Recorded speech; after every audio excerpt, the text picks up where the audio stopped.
Good morning. It's me. It's your favorite girl, Sharifa Hardy. I am live, 8 o'clock a.m. Pacific Standard Time. I can't believe I came to work on time. Back when I was an employee, I'd be here somewhere around 8:15. But now it's my show, my day. This is for me. I am here at 8 a.m. sharp, early in the morning, to bring you the Roundtable Talk Show.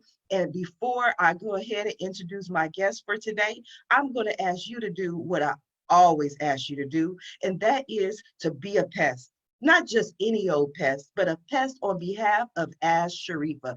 And not just me, all of our guests. So I want you to go next door to your neighbor's house. I want you to wake them up out of their sleep and let them know the Roundtable Talk Show is on, because you know what? A good friend knows that they don't want to miss this information, and you don't want to miss this show. Something tells me from speaking to the guests backstage, this show is going to be a lot of fun. So go ahead and share this show, because friends don't let friends miss out on the Roundtable Talk Show. So while you're sharing, I'm going to go ahead and do my job, I guess, since I'm at work, and introduce my first guest. And my first guest is amazing. You may already recognize her. She is someone who is not only on the rise, but she's taking others with her. As she already told us, she has some tea for us this morning. We're going to talk to to Delisha Rodriguez of Hey There Beautiful, who is also a radio personality and an award-winning business coach. Good morning, Dee. How are you? I'm amazing. I'm excited to get started. What made you decide to come on the Roundtable Talk Show? Because I can. No, I'm kidding.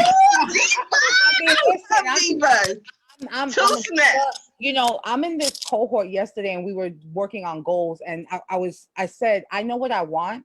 I know what I can get. I know what I'm worthy of. And so I'm worthy to be here just like anyone else who wants a platform. And so I'm here to inspire and empower. I'm here to tantillate the masses with this red lipstick and these nails, right? I mean, why not? Like, this is a forum for us to express ourselves, for us to be free, and for us to, like you said, all you need is love. I see that behind you, right? And so we get to do it from a space of love, no judgment, no shade. So yeah, because I can, and because people get to experience one another powerfully. You know, I never asked that question. I'm just telling you, like, I never ask people that question unless they may be like a return guest. And I'll say, you know what made you decide to come back? You know, that kind of thing. But for someone who's never been on the show to just say, why are you here? And to get that answer, because I can, like, that is amazing. Because especially on yesterday's show, we talked a lot about confidence, you know, and people having confidence. And I believe confidence is one of the most sexiest things there is. It doesn't matter what you look like, how much you weigh, you know, your race, gender. When a person with confidence walks into a room, everyone else notices. So I love your introduction. I'm like, hey there, beautiful. That's all me. I mean, that's what it is. I mean, confidence, you can't buy it. You can't bottle it, you know, and and when you have an abundance of something, you get to share that with other people. So why not share my abundance of confidence? Make people feel good, make people feel inspired, make them feel empowered to live their best lives, that no matter where they are, they got it, right? I mean, we're in a world right now where we don't know what the climate is, but that doesn't mean that we can't celebrate our happiness and celebrate our joys. Absolutely. And so I'm here to spread that, you know, across the world and across this platform, because we get to inspire one another and love on one another. So I'm here for it. Tell us about your radio show. So Crown Confidential, it's just two friends shooting the breeze, talking about shenanigans, our storytelling, side. We started off as a live show, and it just didn't work out. Like it, like most things, when we start them, they don't start the same exact way, right? Like when we start something, it may look like we see the journey. I'm gonna go this route, but no, I'm gonna go through 57 X's to get to this print, right? So the way that we see things move, it didn't work out. So now we have a podcast. It's on Anchor, and so my co-host just gave birth to a beautiful baby girl named PJ. And so we Congratulations. are, I'm so happy for her. So we're on a little bit of a hiatus. It's just two friends and, joining us on the road of shenanigans during this plus size life that we live. We're really out there and we're radical. And so for us, it's coming on the journey and listen to these stories and what we learned from our stories and our growth and sharing that in the most, fun, friendly way that we can possible. I hear, when you say it's just two friends sharing our shenanigans, and that's interesting because shenanigans is one of my favorite words. People are like, what are you up to? I was like, my shenanigans. I love shenanigans. Like, what is life without shenanigans? So it's like, and people tell me all the time, they say, Sharifa, you have such an interesting life. And I tell people, my life is no more interesting than anyone else's. It's just the way I tell it. You know what I mean? It's just the way I present it to the world. So when you say it's just two friends sitting there discussing your shenanigans, it's so much more than that, because not everyone and not every friend, two friends can sit together and have stories and interact in a way that other people want to tune into. So I applaud you for just doing that. Thank you. It's hard. I mean, it's not difficult. It's like once you set your mind to it, it happens. And so the great part is that we have that give and take. I tell the joke, she laughs. That's how I want to operate in my life. And so, it's a great platform for us to also empower people for their what's next. So, but you got it down. You tell the jokes, she laughs. Listen, that's what happens when you're a TEDx talk presenter, right? That too, right? Like when you're up there and you're like on go, you got to fill the time with something. So let me tell a joke. Let me be, and that's who I am. That's my authentic self. I'm a comedian at heart. I love making people smile and laugh. And the show really is from a place of where we were when we didn't know our power. And now that we've accessed it, let me show you how you can access your power too. Let me show you what I'm thinking. Let me, guide you through this journey. Okay, so many people who are tuning in, they want to stand in their power.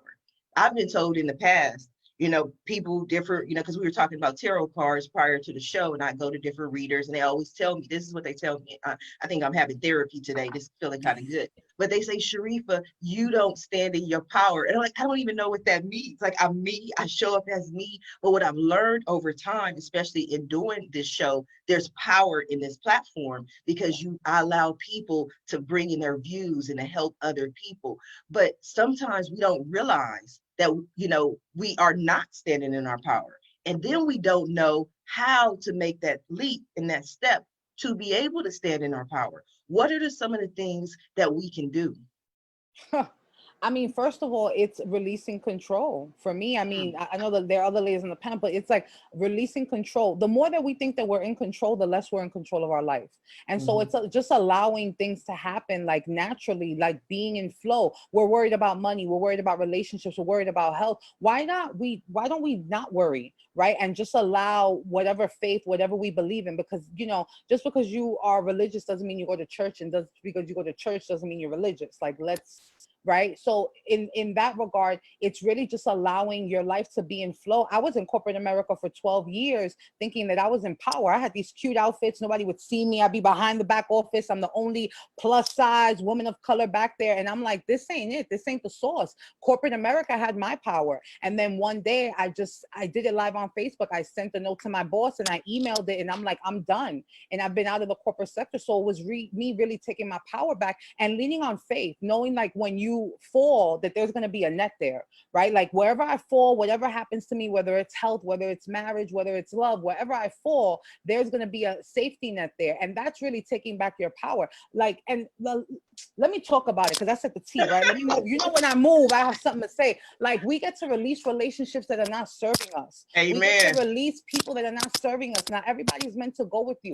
We always say, oh, well, I feel bad for this. What do you feel bad for? Guilt, shame, bad is the lowest level of frequency that we can radiate at. So what are you feeling bad for people for? We all imagine a world where everybody took accountability and responsibility for the crap that they did. I'll leave Preach, that there, right? And so preach. it's really important that not everybody gets to go on the plane with you. Not everybody gets to be on this boat with you called life. Not everybody wants to see you succeed. Not everybody wants to see you thrive. And as long as you know you thrive, as long as you know you have the power, as long as you know you can take control at any time, you are the author of your life. Every morning we wake up, it's a blank canvas. And so you have the tools and the paintbrush to really author your life. And this is years of coaching, years of personal development, and years of building a tribe around me and weeding through the good people and the bad and seeing people for who they are and knowing like not everybody gets to be on this show with me. Not everybody wants to come. I'll send the invite. Doesn't mean that you necessarily get to show up. And if you do, great. And if you don't, then that's fine. It's knowing that there are people out there that want to see me thrive, and the people that don't want to see me thrive, letting them go in the most powerful way possible and letting them know like, look, this is what it is. And I think that's a lot of times it's people and circumstances and our mindset that holds us back. Oh, I can't do this, or I'm not able to do this, or I'm not strong enough. What if you had no fear, or if you knew that you couldn't fail, what would you do? Do that. That's power. If you knew that you could not fail at something, or that if you even tried it you would succeed, what would you do? And thinking about that mindset, right, that's a whole game changer right there. When I was like, wait a second, I can leave corporate and still have health insurance. I can leave corporate and still have bank. I can leave corporate and still look good, like I got paid every Friday. I can leave corporate and still have that sustainability, and I could build my life. That's what I did. I left corporate and built an organization, and now we're national and we're getting paid and things are happening because I said yes. Now the people that see me, they believe me. Now I'm building my tribe. Now I got people around me that are my cheerleaders. And then those people are cheering on those people. And I'm building a new journey for myself. So if you want to do it, if you get anything out of this, if you want to do it now and do it today and step into that power. There's nothing holding you back except your mind. Woo! I felt that spirit move. I told him earlier I needed a word. That was the word I need to hear. Y'all better share this show. Y'all better share this show. If y'all ain't never shared a show before, y'all better share this show. Oh my God, you are amazing. Amazing. Can I be in your tribe? Like, do I get an invite? Like, Absolutely. what do I have to do to be down? Absolutely. Like, go listen. To be part of my tribe, I have a lot of different offerings that I have. I do a free motivational Mondays at 3:00 live on Facebook. But just go to our website and email me, info@heytherebeautiful.org, to be part of the tribe. All it takes is an email. I want to be in. What can I do to be part? Because the thing is that this took years. So let me go to the other side so I can tell the tea. This took years. This took years of knowing my value. This took me, attempting suicide when I was younger and then dealing with that trauma. This took years of acknowledging that I was assaulted when I was young and I shouldn't have been assaulted, and that that's not me. This took years of bullying and fat shaming to recognize that the people that brought me down were down, and that's the only way that they knew how to love. And so accepting that that's what they knew love as, and that that's not what love is to me, was like the biggest tool.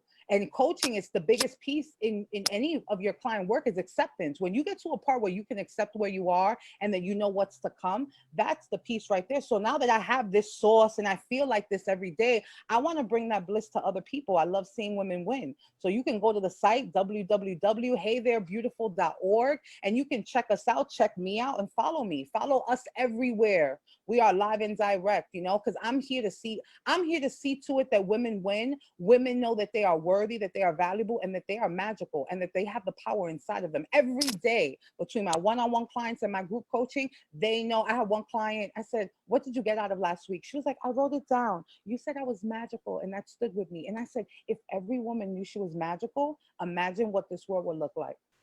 Amen, amen, amen. The comments are going off. People said we got a live one today, a live show today. Yes. We got someone else said we got someone clear, and they put clear in all caps on who she is and what she was. Amen. I applaud you on Motivational Monday. You're going to see my little hand right there watching, because I'm going to be right there. You're going to get that email that says I want to be in, because I always want to be in with the in crowd, and people always want to sit at the in crowd table that I sit at. So we're going to make this happen. But I usually don't even allow people to go this long. I got 4 other guests, and I have to make sure I have enough time. But when the spirit moves, the spirit moves. And I'm also going to do something a little bit different today than I usually do, because we brought 4 friends who are amazing friends, and they told me that I could be a part of their friendship, that I could be one of their best friends. But we'll see after this show. But what I'm going to do, since they're all friends and they know all the little tea and all the little details about each other, I'm going to allow them to introduce themselves. So Reverend Kelly, please introduce yourself as well as your friends. Tell us about the in crowd. Ooh, I get to introduce them all? That's me? Oh my goodness. Okay, well, I am Reverend Kelly, and the reason why we know each other is because we work in the cannabis community in Canada together. And also, we all have the same publicist, Tracy Lamore, and that's sort of who we connected with to get us on here today. And these are all sisters in kind, is what I refer to them as, people that are definitely moving and shaking in the cannabis industry in Canada, paving the way, trailblazing women that I am, you know that old Wayne's World movie where you say, I'm not worthy. That's how I feel about Mimi, Anne-Marie, and Tamara, and I'll let them introduce themselves as well. Absolutely, Anne-Marie. Oh, well, thank you, Kelly. And you're so right. Like, we have such a beautiful community here in Canada, of women and gentlemen and all kinds who have come together. And when I say we're best friends, it's really true. Like, these people are my heart and soul. We go to each other whenever we have difficulties or things to, bounce off each other, and it's very valuable. So my name's Anne-Marie Fischer. I own a company called Canna. Kind of to go off of D, I'm a self-made woman as well. I started my company with nothing but passion and interested in cannabis, and I'm also a really big nerd and I like to write. So I started Canna 4 years ago, and I've made it a 6-figure business in the time I've had it. So it's really great, and it's been able to give me some awesome other platforms, especially in advocacy for Black, Indigenous, and people of color in cannabis. It's given me a great platform to be able to help my my brothers and sisters who need a little bit of elevating of voices these days and some support. So I'm extremely privileged and lucky to be within this community. I work on both sides of the border, so I consider myself a Can American. Yeah, it's just such a pleasure to be amongst you all, and I'm so inspired. My heart feels about this big right now. I know, it's just growing. Mimi? Yeah. Hey, I'm Mimi, and I work in the Canadian cannabis industry along with Tamara, Kelly, and Anne-Marie.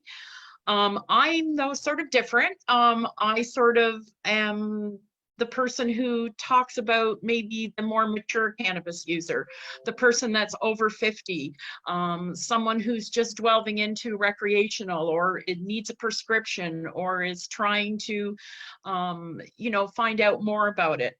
I was an educator and a clinic director for a number of years, and basically, I knew there was a gap with people my age, especially with legalization coming. So I just felt that someone needed to fill that gap and be able to make the transition for people my age a little more seamless. And that was basically, and to empower people my age to not be afraid of it. That was basically my whole premise. Because I've used cannabis for 42 years. I'm 57 years old. So I've used cannabis 42 years. So I've always been, a quiet supporter. Now I want to shout it from the rooftops because I can. Amen. Shout it from the rooftops. Go ahead. Now I'm gonna come back to you. And I'm actually this, like, when I hear Dee speaking, very much the same. Like, people looked at me and said, "You're gonna start a business at 50? Like, what are you talking about?" And I'm like, you know what? Why not? So hearing Dee speak this morning about, just taking it and doing it, and like I said, people still can't believe that I totally changed careers. I was in hotel sales, restaurant management my whole life, hospitality, and I knew I wanted to be a part of legalization in cannabis, like in Canada, and I didn't know if I was going to have enough time. Turns out I did. So, and I'm glad that I did. So here I am. Got a lot of questions for you. Go ahead. We have Tamara. Tamara's on mute. Sorry about that. Hi, It's everyone. okay. I'm Hi. Tamara, and thank you so much, Sharifa, for having me. And I'm just so thrilled to be here with all my sisters from a different mister. So, I'm sending just so much love to you ladies, and I miss seeing you in the flesh, but I'm glad we have opportunities to collaborate in this manner. So I am actually a cannabis sommelier. And I am also a cannabis educator and curator. So for those of you who remember a job that was advertised last year, we will pay you to smoke and evaluate cannabis. So I am one of the lucky ones. So each month I'm sent cannabis in the mail and I have an opportunity to consume it. And then I complete objective and subjective evaluations that contribute to the overall curation of a company called Ahlot, A-H-L-O-T. So that's a wonderful opportunity, and it's been thrilling for me. I run my own consulting company called Canna Consulting, and I'm also the CIO and Director of Education at the Cannabis Cooking Company. At the Cannabis Cooking Company, we teach people how to cook with cannabis safely, legally, and responsibly. And at Canna Consulting, I offer everything under the sun, from workshops and education sessions to cannabis curation, sensory experiences, and everything like that. So, it's really an honor, pleasure, and privilege to be in a position to be, kind of elevating the rhetoric around cannabis and changing the game and changing the way we talk about things. And I do just want to revert really quickly back to the notion of stepping into your power.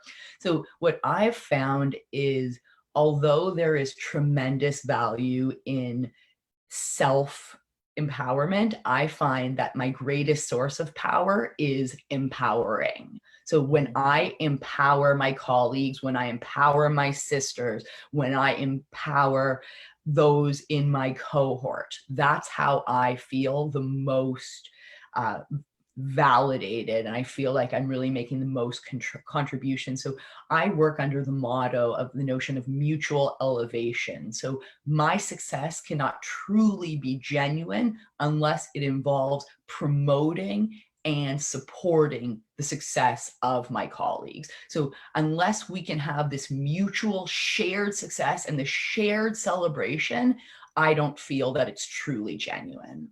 Exactly. That was beautiful. That was beautiful. Reverend Kelly, talk to us about standing or stepping into your power.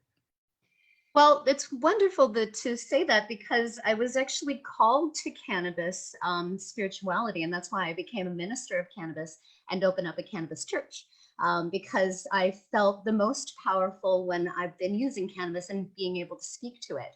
I built a community within Kelly's Greenland, which is the name of my company.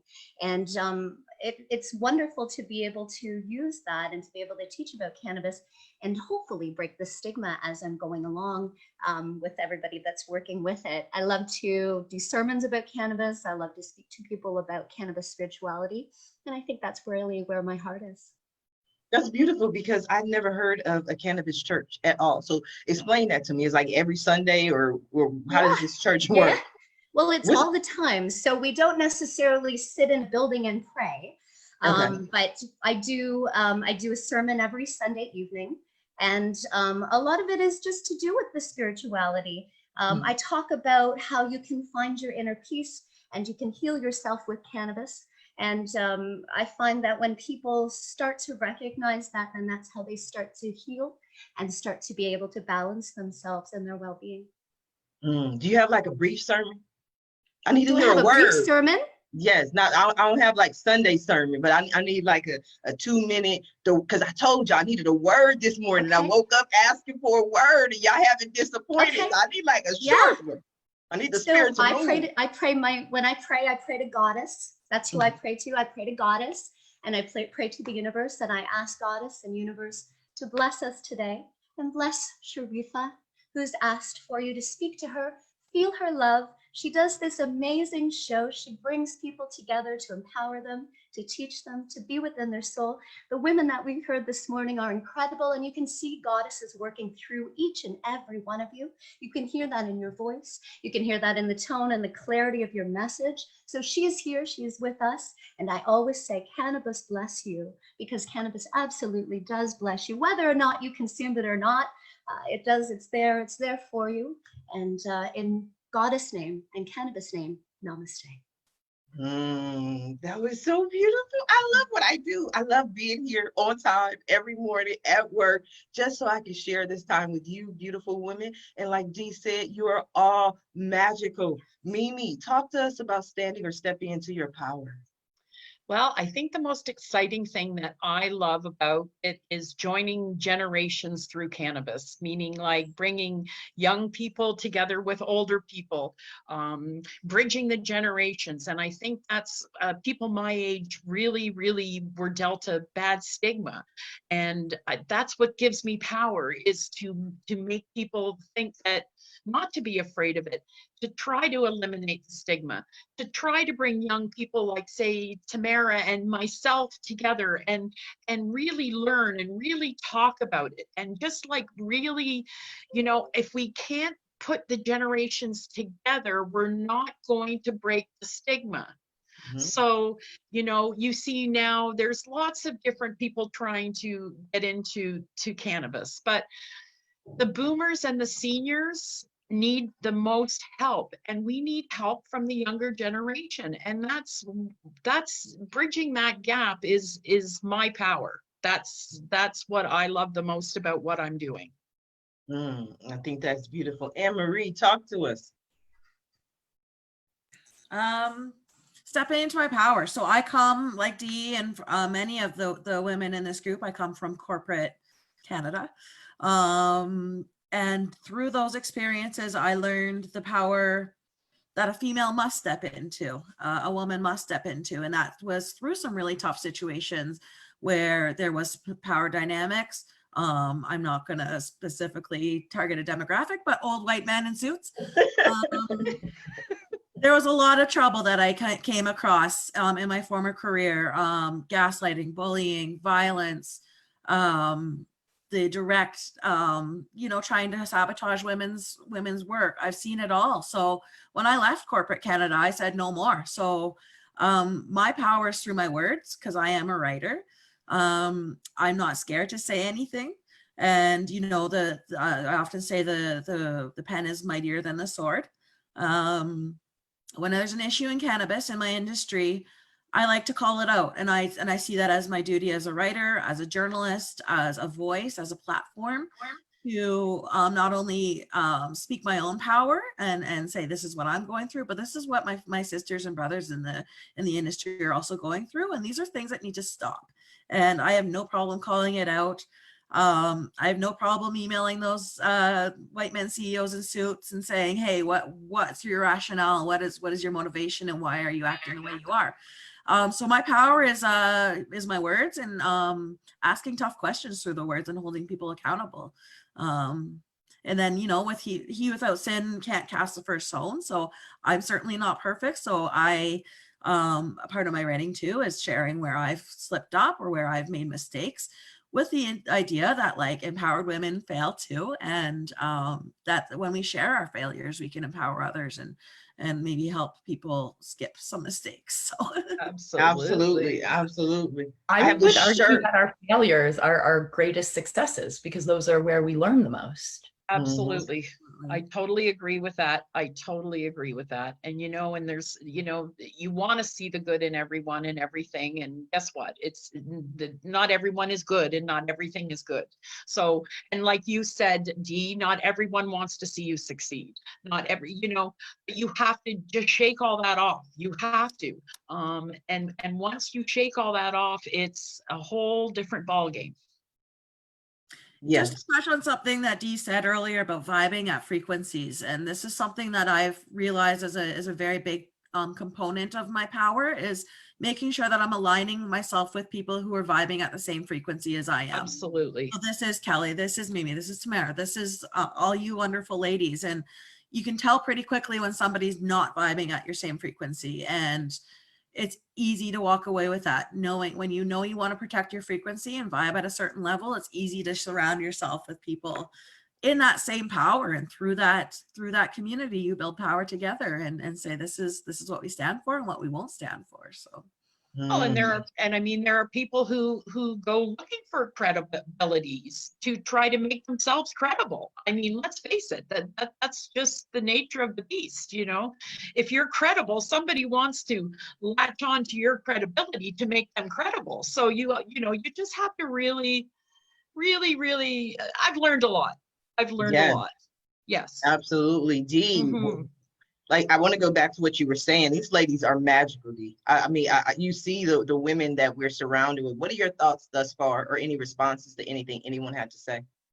I mean, I think that, you know, one of the things too that Anne-Marie had mentioned was our mistakes, right? I think that the greatest thing that women can give to women is sharing vulnerably what our mistakes are. Like, we're talking about stepping into power, but we're also like, if you don't share the information, then what good is the lesson? And I think that that's the most valuable thing that we can give to each other, because Mimi had mentioned it, Reverend Kelly mentioned it. Like, we are here together. There's no coincidence. This is not like, oh my gosh, no, there's a reason why we are all here together having this conversation.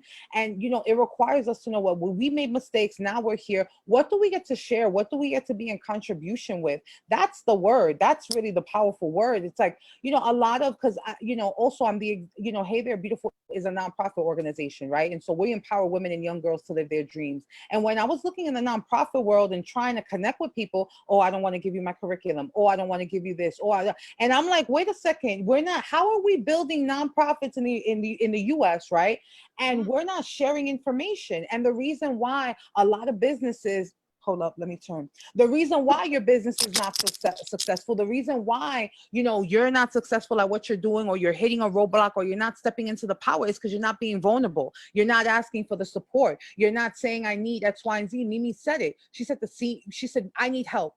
Mimi just gave you a direct call to action and said, I need some support. And so it's about showing up and making sure that when we show up with the intention to show up and show up powerfully. And that's really the piece, is that we're sharing our stories. We're sharing being vulnerable. Like, listen, you know, this is what happened when I tried to commit suicide. And then this is what I learned. This is what I started when I built the nonprofit. And we didn't make money the first 2 years. And we didn't. I've been in the game for 5 years and we didn't make money the first 2 years. Why? Because I wanted to party and drink. And that's what it was supposed to be. And everything has to be in glass. And it has to look this way. Not being committed to the vision of stepping into my power and transforming lives. So when we start something, stepping into our power is not just, I have the idea, I'm a business owner. It's also knowing that it's going to take all these mistakes and being vulnerable. In the United States alone, I think it's 0.001% of women of color are the ones that are getting loans.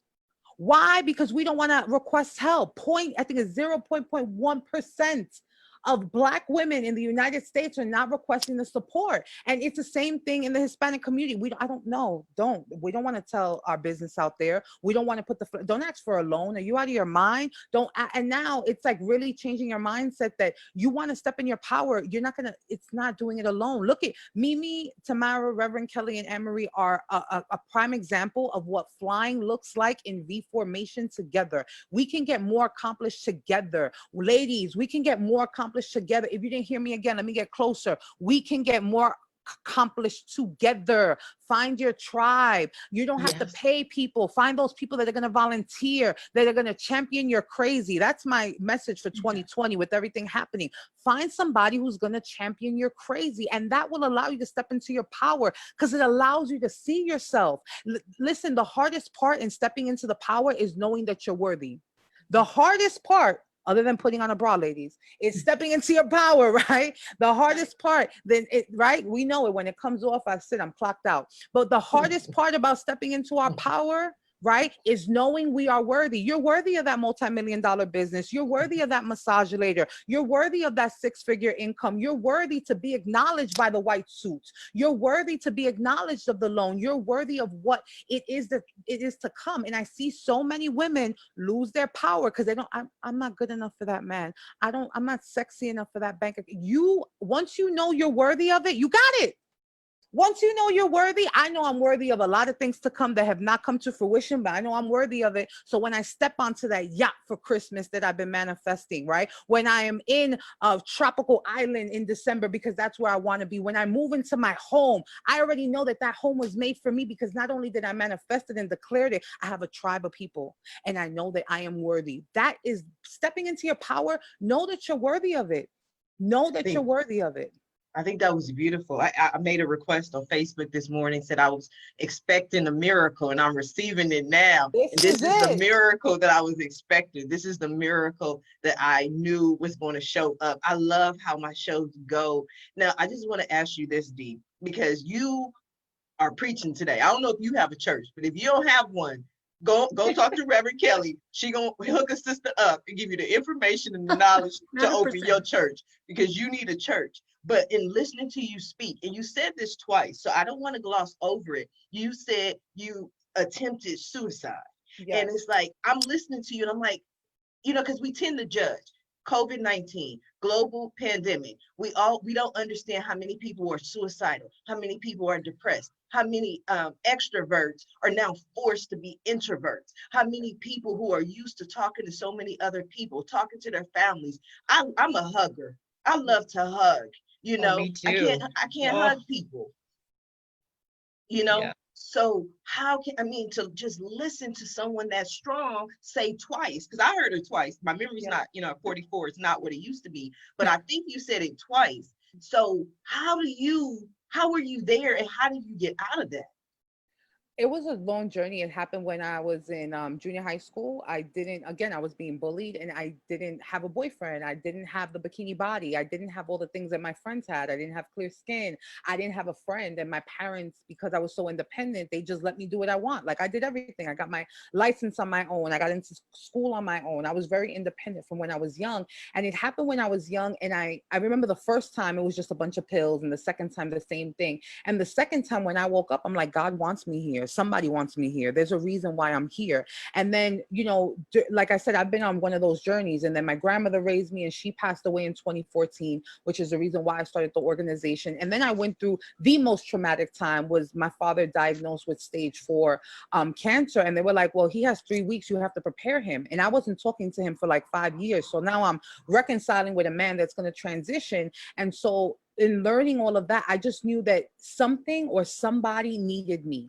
Something or someone needed me to be bigger, to be better, to step into something. And I knew getting out of this place meant that I can support another girl and she gets to live. There's another young girl, there's another 13-year-old girl that lives inside of me that is somewhere in Chicago, LA, Miami, New Orleans, New York, Brooklyn, the Bronx, and that they feel the way that I feel. They feel dead on the inside. They felt that pain. And I said to myself, for me, now that I saved my own life with these realizations, how can I save the lives of others? Because I know that every night I'm thinking about how I can save her life, how I can make her feel better, how can she journal and wake up in the morning and then reach me. So going through that was just really painful. Those teenage years are weird, right? Your body's changing, your height is changing, your feet are changing, your friends, you smell different, you have no idea what's happening. And then in the interim, my parents left me to be independent. So I'm figuring things out on my own because they're working. But then you're taking advice from other 14-year-olds. So how good is that, right?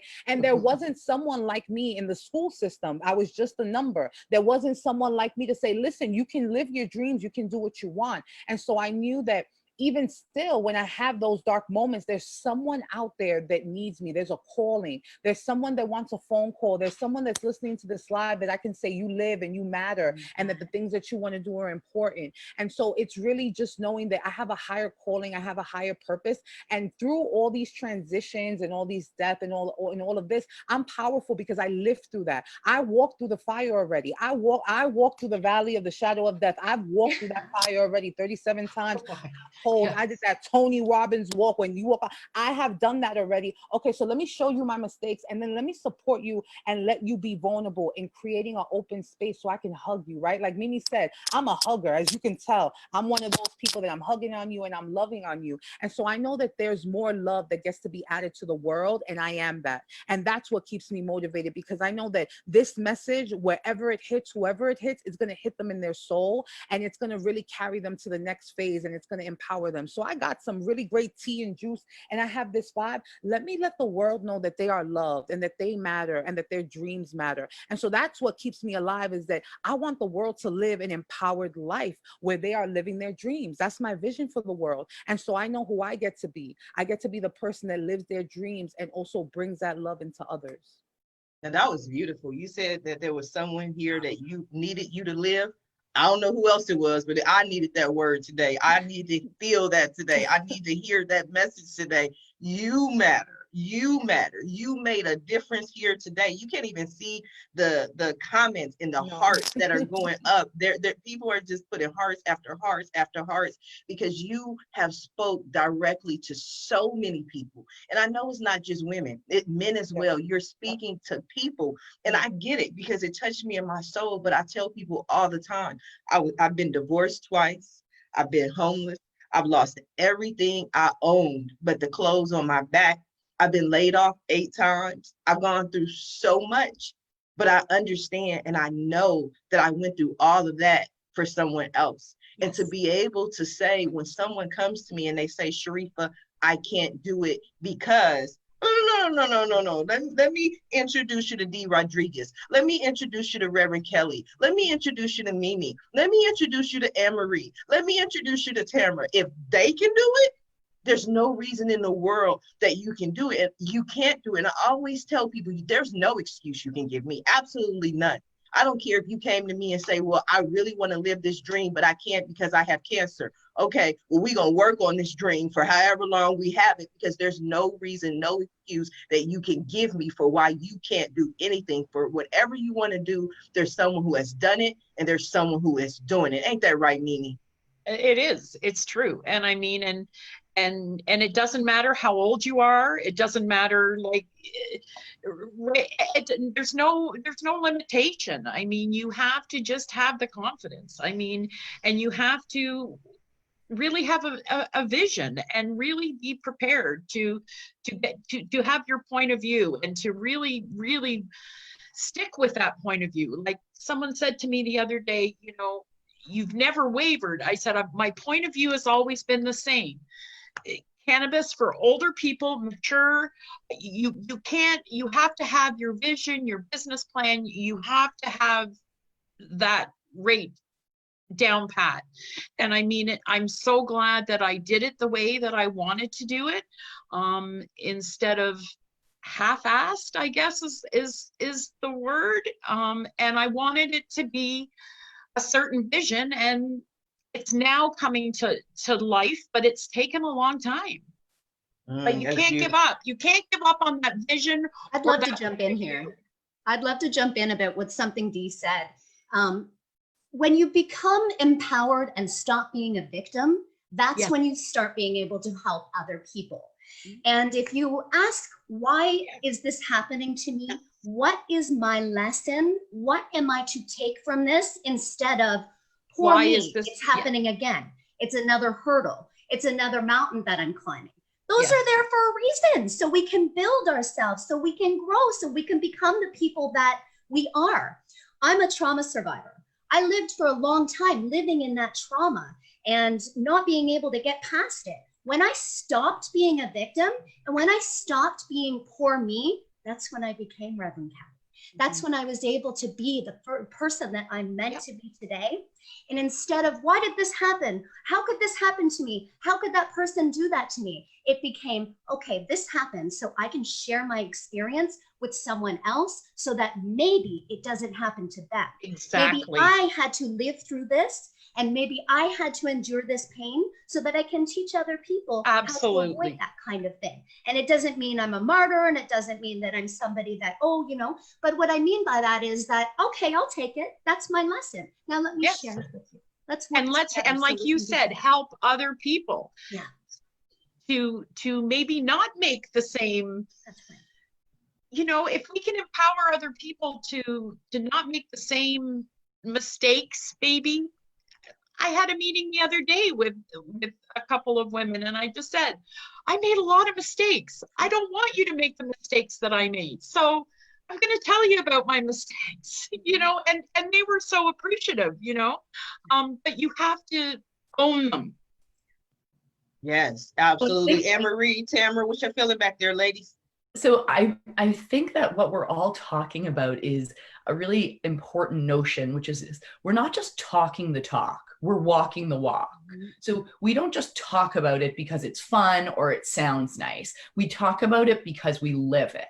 And when we live it, we demonstrate it. And we want to bring others into the fold. And we want to, you know, so like I say, stepping into your power is empowering. So when you step into your power, it gives you, it enables you to empower. So if we can use our own power to elevate those around us, both in our words and in our actions, then I feel like we're really kind of all driving in the same direction towards kind of personal actualization and being able to embrace and love our vulnerabilities and use them as our power. Like when we acknowledge our weaknesses, when we acknowledge our challenges, when we speak about our vulnerabilities, when we share our traumas and that we have attempted suicide and that we've had to get through trauma, that gives us power. That feeds our power. And it also creates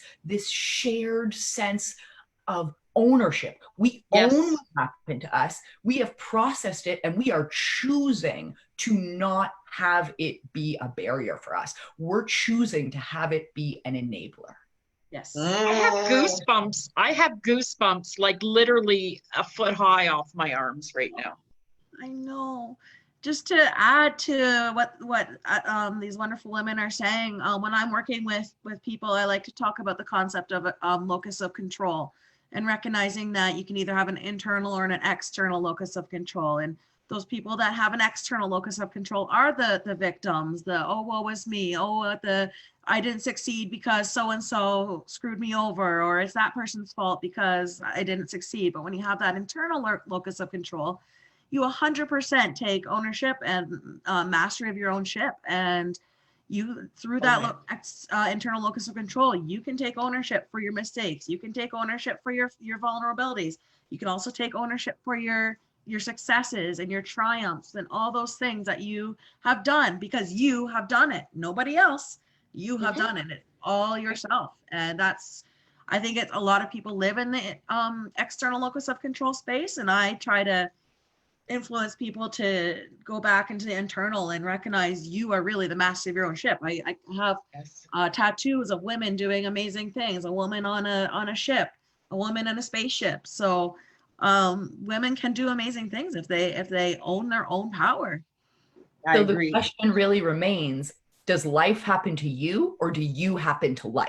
Whoa. I think that's deep. Tara's deep. She's been coming out with these little deep little things. I'm like, she is so deep. I love that.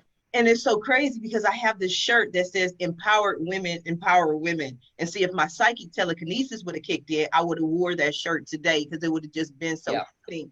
But the message is still the same. I think Dee talks about control and Anne-Marie just talked about control. And one of the things that I try to remember is that control is an illusion, right? It's like the joke, how do you make God laugh? Tell him your plans, right? Because he's like, oh, that's what you're going to do. So just let go of the illusion of control and of perfectionism and just show up as you, who you are, and just be the best you that you can be. You ladies are amazing. I've had a really good time today. Me too. How y'all feeling? Goosebumps, That was fun. like Mimi said, absolutely. Yeah, I'm just feeling very, very inspired by everybody. And I haven't even Tamara, did you say you feel high? I feel high and I haven't even ingested any cannabis yet. It's incredible. That's kind of high. Sending you the voodoo. We're sending it through the airwaves. I think that's what happened. Empowering women, absolutely. Absolutely. And empowerment is that's exactly what my company's all about, is empowerment. It's just empowering people older, mature, to do it. Mhm. Do it. So I want to go back to something Tamara said, though, seriously, for a moment. You said that you won the job. You was one of the lucky people. What was one of the criteria, because you said if I saw the ad, and I do remember seeing that ad, and I was like, okay, what's the criteria? Do you have to, what's the criteria? So the application process was pretty rigorous, and actually 25,000 people applied for the job, and 8 of us got the job. So so I'm so sorry. I lost my train of thought. You're gonna have to ask me the question again. I'm so sorry. Okay, so well, what's the qualifications required? So yes. each person has a diverse skill set and background, and what they tried to do is bring together a group of people. So we have one person who's a horticultural therapist, for example. So she works with people in nature and does therapy for them. We have one person who's a grower. I'm a cannabis sommelier. So they were really looking for people with very, very diverse backgrounds and skill sets who could, hopefully kind of represent Canada and the diverse makeup of Canada. I will note, however, that there was no information in the application process about your age or your ethnic background, because that's illegal. So unfortunately, I would say that the current makeup of the committee is not as diverse as I would hope or I would want. However, there is currently, for a number of reasons, 2 slots are currently free. So each month, this company a lot is actually hiring on 2 guest bud tenders to fill the slot. So that's been really nice, because we have seen people from the LGBTQ community. We've seen people from the BIPOC community. I'd like to do it. There you go. So, Get me in on it. Yeah. people who are from different age cohorts. So the idea is really, we want to have a really representative sample. But Absolutely. ultimately, when push came to shove to get the job, you just had to stand out. In all of the ways that we've gotten to where we are today, it's been self-advocacy, shameless self-promotion, exploiting our skill set. Essentially, we do whatever we have to do to get where we want to go. So for people like Mimi who's interested in those slots, where would they go? So what you're going to do is you're going to go to www.ahlot.com, and you can click. So I will mention this is unfortunately only for our residents of Canada. And you can click, there is essentially just a hyperlink to apply for the position. They ask you a bunch of questions and you're good to go. So we have positions available now from August until March, 2 spots. So there are a number of positions to be filled. And I think it presents a really kind of cool and unique opportunity to be a guest curator on the committee. So you get to see what we're doing on a monthly basis without, all of the kind of responsibilities that come with the position. I think that's wonderful. People in Canada are I going would to have just a lot like to add a little age to it. Apparently I'm the #1 demographic walking into the stores these days. So the 57-year-old woman. So yeah, that would be really interesting for sure.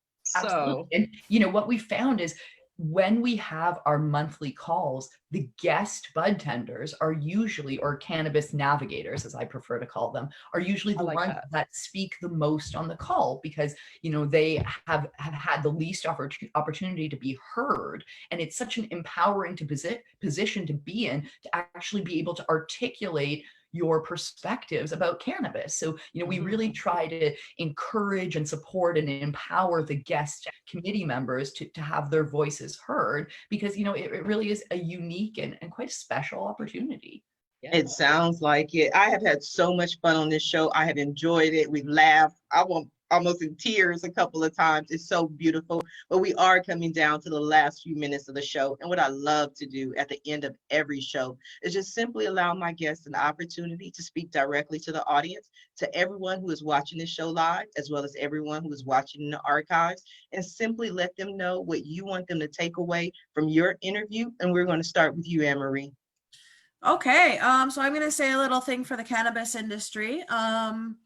I want people who are interested in cannabis and who might be consumers who are watching to recognize that the cannabis industry has less than 5% ownership of Black businesses. And that's kind of across the board for Indigenous and people of color as well. I want everybody who consumes cannabis to think about that when they purchase cannabis and make a really smart decision about recognizing that these people have a very big part in our cannabis industry. And as consumers, as fellow advocates, we have a duty to ensure that our industry is actually representative. So I would like to just leave on a note to check out giveUsOurHarvest.com. That is a nonprofit organization located in Denver that is seeking reparations for Black people and Indigenous people of color in the cannabis industry to make the industry more inclusive. So I just want to put that, just remember when you're smoking your cannabis, there's still some people in jail for cannabis. So it's not a free plant, but it's not totally free until we're all free. So. Amen. Preach. I'm gonna go check out their website. Maybe we can get them on the show to discuss what they're doing. Yes, I had an article. I have an article in the July-August issue of Radiance magazine where I talked about reparations, not just for cannabis, but for Black people in general. So again, I'm going to definitely check that out. Mimi, what do you have for us? Well, I'd just like to say anybody who's over the age of 50 and who's delving into using cannabis or wants to learn more, my website, www.mimicannabis, is a safe place to land. You can ask me questions about recreational, prescription cannabis, whatever you might want to know about it. But I think the best part is if you are that age, don't be afraid. Just drop by my website and ask the questions you want to ask. If you knew some of the questions I get on a daily basis, from what the inside of a legal store looks like to, you know what, people just want help. They just want to know what it's about. So please, it's a safe place. And I encourage boomers, seniors to learn more and drop on by. Yes, yes. Reverend Kelly. Oh, well, yes. My message is always one of cannabis, and I find myself to be a cannabis spokesperson in the sense that I find that cannabis sometimes draws lines, or people want to draw lines in cannabis. It doesn't matter if it's legal or if it's legacy or if it's medical. It's just important that you find your way to cannabis because I believe that it will heal you inside and out, and you'll find your homeostasis when you have cannabis. And I guess my message would be to find it if you can. And if you have any questions or anything that you'd like to know about cannabis, all of the women that are my sisters in kind that joined us here today have all kinds of wonderful messages, and you should definitely find them. And if you want to find me, you can find me and we can talk too, because I love everyone. Please always remember to be kind to each other. Oh, you're just so adorable. I'm gonna have to find you on Sundays and just listen to your spirit, the spirit of cannabis. Tamara.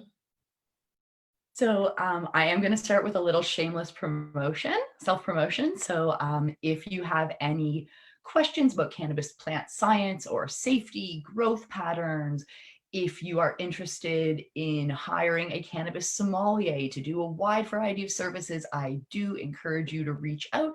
You can reach me at canna lily, CANNALILY.ca, or on Instagram or Facebook at cannalily.consulting. So that's my little shameless promotion. And to end it, I will just say, cannabis is a plant. And I truly believe that it has the capacity to change the world and improve the quality of anyone's life who seeks it out. irrespective of whether you're using it for medical or recreational purposes, whether you're looking for an intoxication experience or more of a therapeutic experience. This plant is a game changer. The more we learn, the more we see that it was used in the most ancient of times for all kinds of purposes. It can be used both in an industrial setting, a medical setting, a therapeutic setting, and a recreational setting.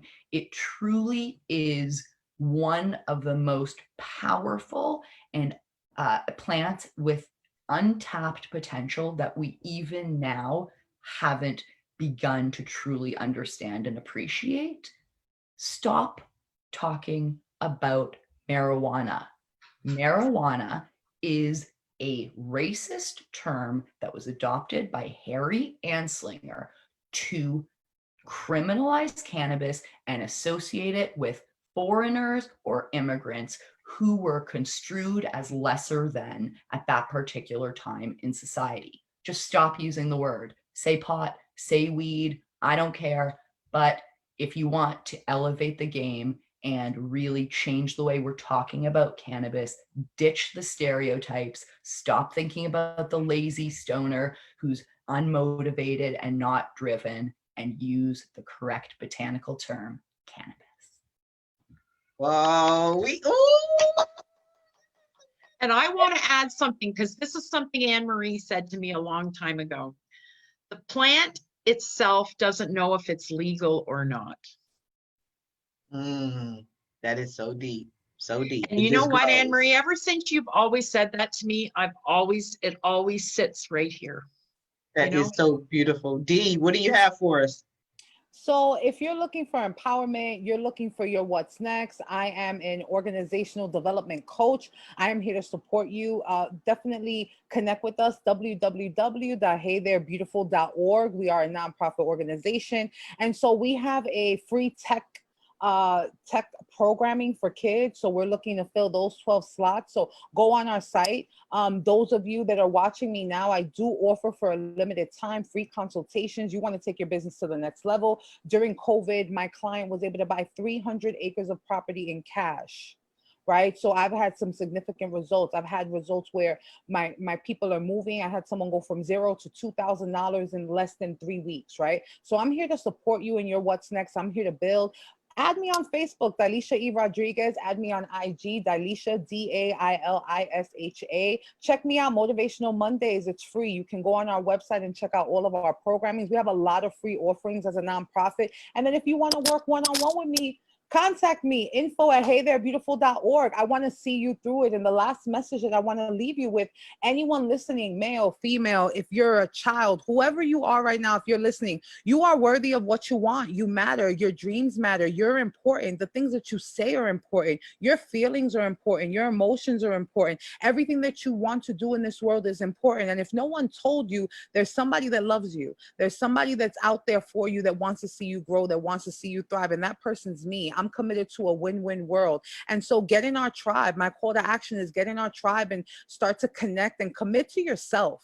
Commit to yourself, commit to that empowerment, commit to that love, because there are people that love you, that want to see you win. And you may not see it now. Some of us are maybe in a dark place. You may not see it now. COVID's happening, unemployment's happening. I'm telling you that above all of this, we are resilient. We are leaders. We are human. And so whatever it is that you see on the other side, there is a really big rainbow on the other side. We may not see it yet, right? After a storm, after a hurricane, there are rainbows all in the sky. And those rainbows are a representation of your hard work, your perseverance. And it starts with really believing yourself and believing in your vision. And so as a coach, that's where I take you and that's where I support you. And so definitely connect with me. My page is public and open so that people can see the lives and see the work that we're doing. Don't be afraid to request support, because if I'm not able to do it, I'm going to put you in the right hands of somebody who can.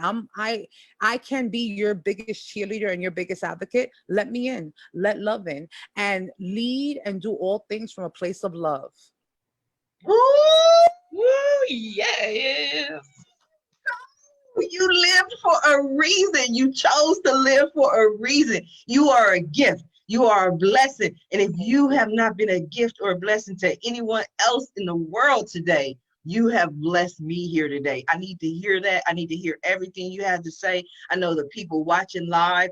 I'm gonna be the first one. As soon as we end this show, I'm gonna follow you on everything. Send friend Please. requests and emails. I'm in. Whatever you see, you're gonna be my new mentor. Like all I'm gonna say is you gonna Let's say, do it. do this. And I'm gonna be like, okay, I'm not even gonna drive. I'm gonna sit in the passenger side and give you the wheel because you're about to take Ash Sharifa to the next level. Mark my words. This has been an amazing show. And if you have not shared this show yet, I don't know why.